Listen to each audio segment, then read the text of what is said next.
Aborigani, Ekaro, and of course, good morning. I'm Jacob Renee, and welcome to the seventh episode of Thoughts and Concepts. Today's episode is called Cleaning Out My Closet, and that's going to take us to our Jeopardy moment. Where is this from? Cleaning out my closet. Do do do do do do do do do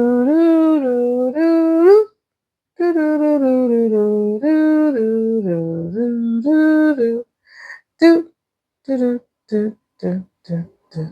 All right. So I kind of gave you guys a clue when I changed the inflection of how I said today's title, Cleaning Out My Closet. For those who know what the answer is before I give it to you, you'll be entered into the monthly raffle for merch. And the answer is it's a song. It's the title of a song by a rapper by the name of Eminem called Clean Out My Closet. It's a throwback. It's like way back. You got to be a hip hop head or a fan of actual the rapper Eminem to know what that song is. And it's basically him discussing a lot of issues. Which actually it's a callback to what we were discussing in episode 3 entitled It's Above Me Now, when we were discussing release, right? And one of the things that we're seeking to gain from doing all these different exercises of resetting our lives is we're trying to attain joy, which brings us to today's concept, joy. Joy goes beyond fleeting happiness. It's a deep internal state of well-being, purpose, and connection, often found in meeting, relationships, and alignment with one's values, even amidst suffering, and it is distinct from pleasure-based happiness. All right, so how do we do this, right? Well, we're going to fall back on a framework from 1981 created by George T. Duran, and it's called the SMART Goals. And it's an acronym. So let's get into that. S, specific. Define and be detailed with the who, what, where, why. M, measurable. Measure your progress and have a method. Achievable. It has to be attainable with the skills and resources and your capacity to reach them. Relevant. Align with long-term objective or the core business needs. And then time bound. Deadline, target, a date, a sense of urgency and focus. But I'm going to add on to that, obstacles. What could potentially stand in your way? So it's kind of like SMART O, if you will. So how will we use the SMART O model? Well, we're going to start by writing down every issue and situation that doesn't bring us joy, right? And this is a callback again to episode 3, where we were supposed to do these things or just start thinking about these things, these issues, anything that is causing us discomfort or anything that is aggravating us and draining us of our energy. Write all of those things down. That's the first thing you'll do. And then you're going to determine who's responsible for it. Is it you who's responsible for being able to actually change this? Or is this someone else's issue that is just causing you discomfort and lack of joy? If it's you, you're going to use the SMART-O model, right? You're going to be specific, measurable, achievable, relevant, time bound, and of course, obstacles. Define your obstacles. If it's someone else that's the cause of these issues, you got to decide if you're going to have a hard conversation with them. Are you just going to accept it? Are you going to create distance between you and them, like reposition them in your life and their access? Or are you just going to leave, end it, make that quiet exit? Because one thing I've learned is everything does not need an announcement, especially if the person that you're leaving disagrees with you leaving.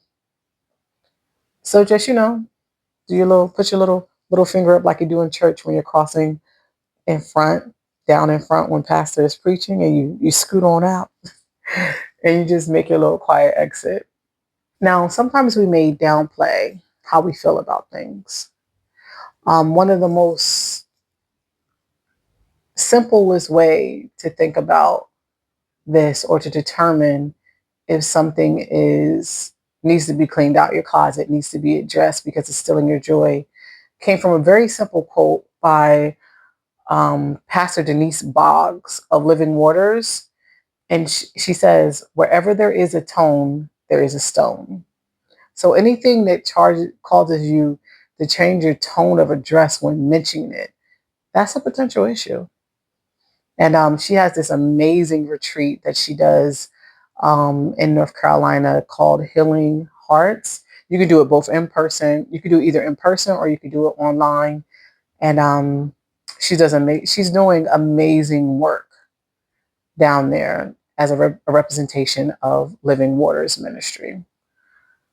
So just literally think about it and don't put too much on yourself, because sometimes we could be so hard on ourselves, so busy trying to move forward that we tell ourselves we don't have time to address issues on the way. If we're solution oriented and goal driven, I know I have trouble with not really addressing things. I just see there's an issue, figure out how to fix it, and just keep moving so I can attain the goal in which I'm trying to achieve. I tend to not let things get in the way. But one of the things I did learn was that in doing so, I've been denying myself. In this need to push forward, I realized that I haven't really been taking care of myself when it comes to handling those issues. I've been letting things kind of pile up, saying I'm gonna get back to it, I'm gonna get back to it, and I don't. And what it did was it cultivated this undertone of resentment and anger that eventually boiled over, that I had to address. So now I'm trying to do my best to deal with things as they come.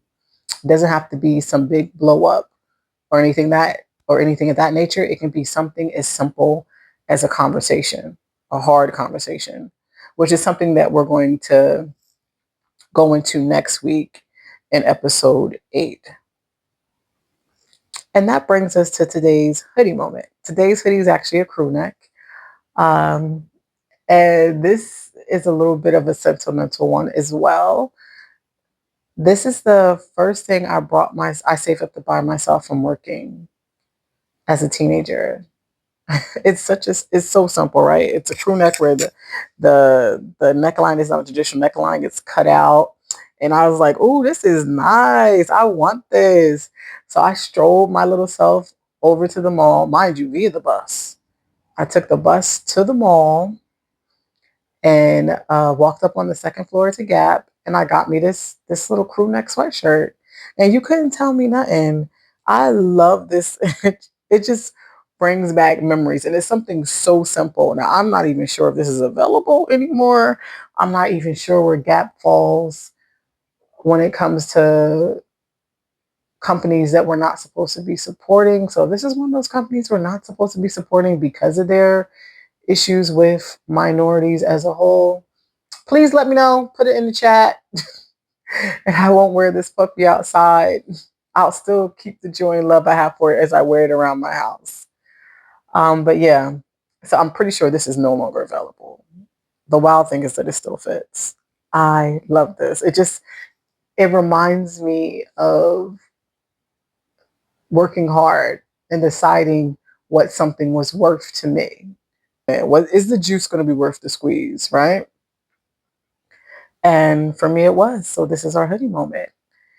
I'm really excited to talk to you guys about how to have these hard conversations, because that's one of the things I kind of pride myself on, having difficult conversations. And we'll go into detail next week about how we're going to do that. So remember, you can't control the outcome, so focus on you. I'll see you next week. Love to love you.